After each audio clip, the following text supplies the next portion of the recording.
What's crackalacking, guys? I'm Quack here, and welcome back to a new short series we're going to do on the channel, where we just highlight all of the trading methods, trading techniques there are in different videos, and explain how they're done, just to give you guys a better basic understanding of how trading works on FIFA at the moment. So we're going to start with a very simple one, the most easy one there is to do, and it's going to be the bronze pack method. So the bronze pack method simply involves opening the 400 coin bronze packs. Now, we're not opening the more expensive ones because they're double the cost. You don't get any more cards. You just get 2 more rares in them. And most of the time, those rares are going to be contracts, or they're going to be manager contracts, or they're going to be kits, badges, all the stuff that doesn't sell. So it just isn't worth it for you guys. When we get into the pack contents, we're going to have a quick look at each of the items that we get. So we're going to start with the players. Now, what I'd like to do when I'm starting this off until I know a bit better is I check the price of every single player. You'll quickly realize which leagues sell, which leagues don't, but a key indicator is if there's an SBC league around them, then there's a good chance they sell. So we'll take this first guy we got for an example. The cheapest on the market is 800 coins. So we're going to instantly list him up for 700 coins. Well, we would instantly, but I actually need to complete the Japanese league on this account. But we'd list him up for 700 coins, and then we'd keep the profit from that, which pays for this pack and the next pack, basically.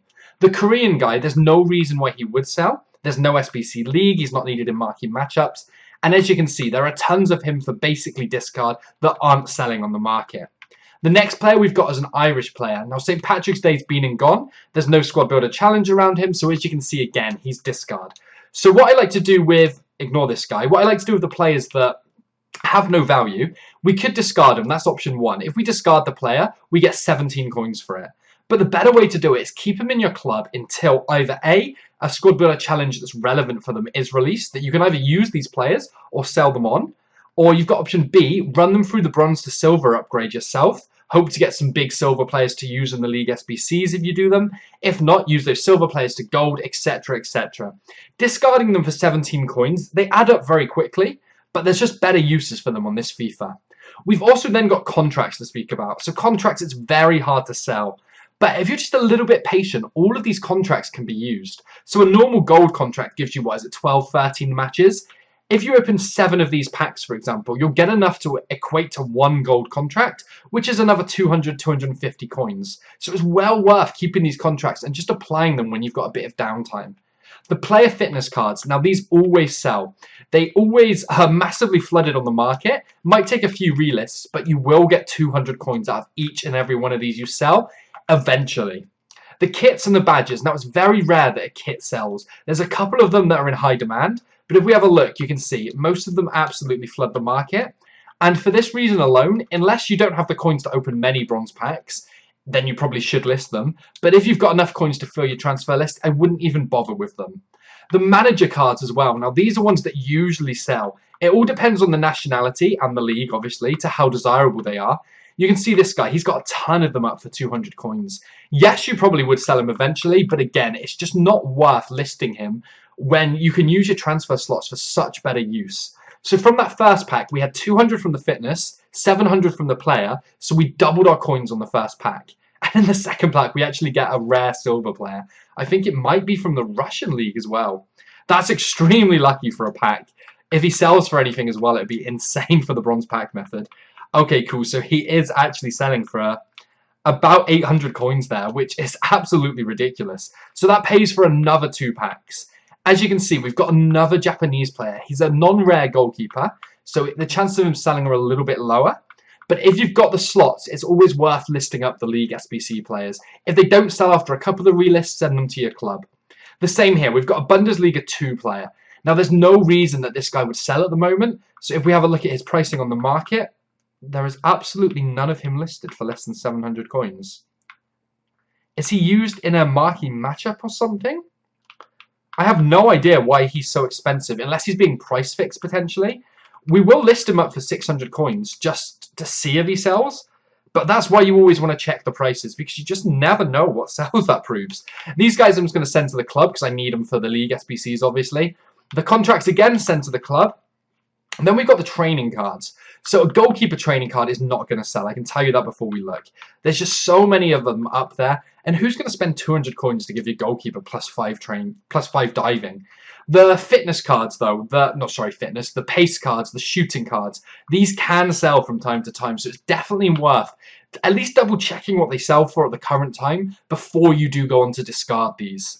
We'll keep opening a few more packs to see if we get anything different to talk about in this video. But you can see the gist behind this. It's just so simple. You're literally opening packs, comparing prices, and then listing everything you get. So in this pack, we get a League 2, well, we get two League 2 players. Now, again, he's selling for discard, but there really aren't a ton of him on the market. So in this kind of situation, I would list him up because some people are going to be buying these for the cheaper squad builder challenges, and they're going to need to buy somebody's cards. You may as well have yours listed up so you've got a chance of selling him. Again, here with this one, there's not a ton. There's a few more, but not a ton of him listed up. So I definitely would list both of those players up. Contracts, again, we keep. The silver contracts, they will sell for 200 coins. Again, it might take a few relists, but you will get there eventually, and you will make half of the cost of the pack back just from selling that one silver contract.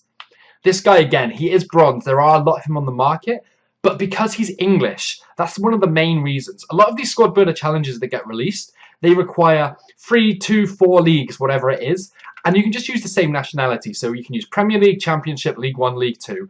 And for this reason, these players do sell when they're released. So even if they don't sell initially, hold on to them and sell them when something is released.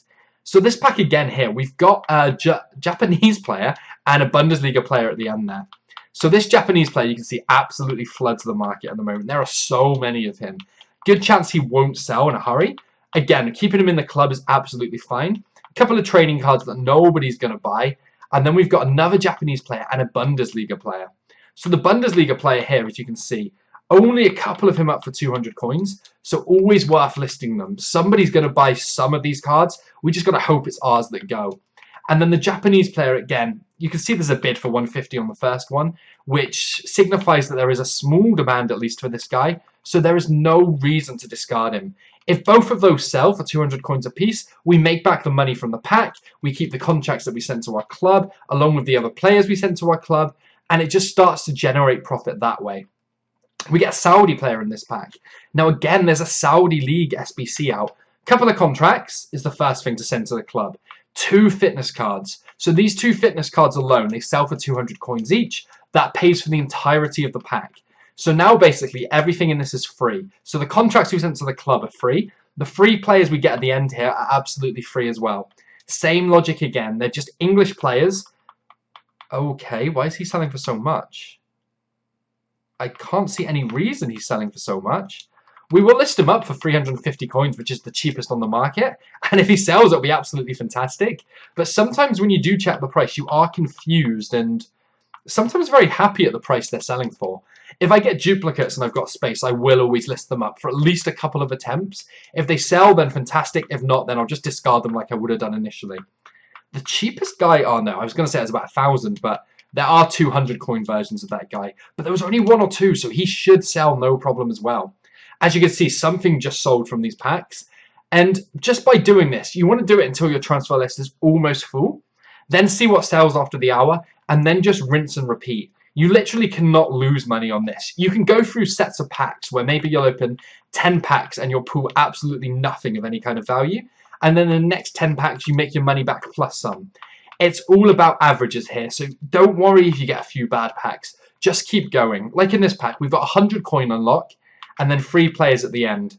First one's from the Super League, so it's a league that requires these players. Not a lot of him on the market again, so we should easily get 200 coins for him. The next one is a Mexican League player. If we compare the price of this guy, wow, I thought we were going to be in for a fortune then.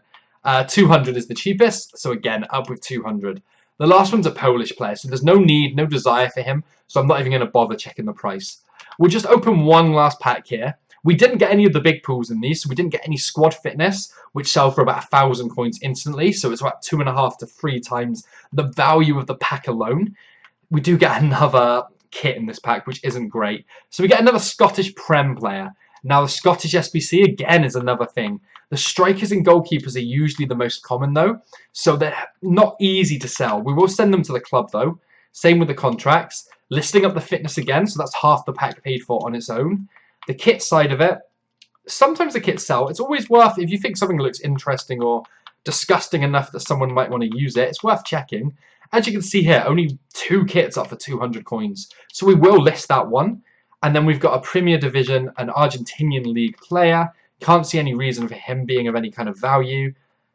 800 coins, see? Sometimes you are just really surprised. I don't think it's needed for marquee matchups, but we'll list it anyway. The same with the manager cards here. It's always worth just double checking with the managers because you never know if they're going to sell. That guy's got loads up, so probably not worth filling up the slot on the transfer list.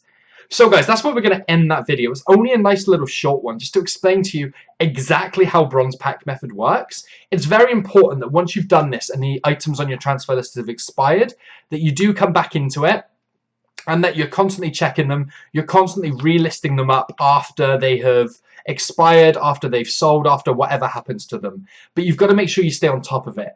When those items, I don't know why I've come on my hair, when those items all clear up, then you want to make sure that you're opening more packs and just rinsing and repeating the process. It's easy to do. That requires no kind of time investment in learning the technique. You're literally opening packs, selling the players, selling the consumables, making profit. It's that simple, guys. Anyway, if you enjoyed this video and want me to continue this series where we just look at so many different trading tips, trading techniques, and break them down to basics, then make sure you guys drop a like, subscribe if you're new, comment with any questions, and again guys, thanks for watching and I'll catch you next time.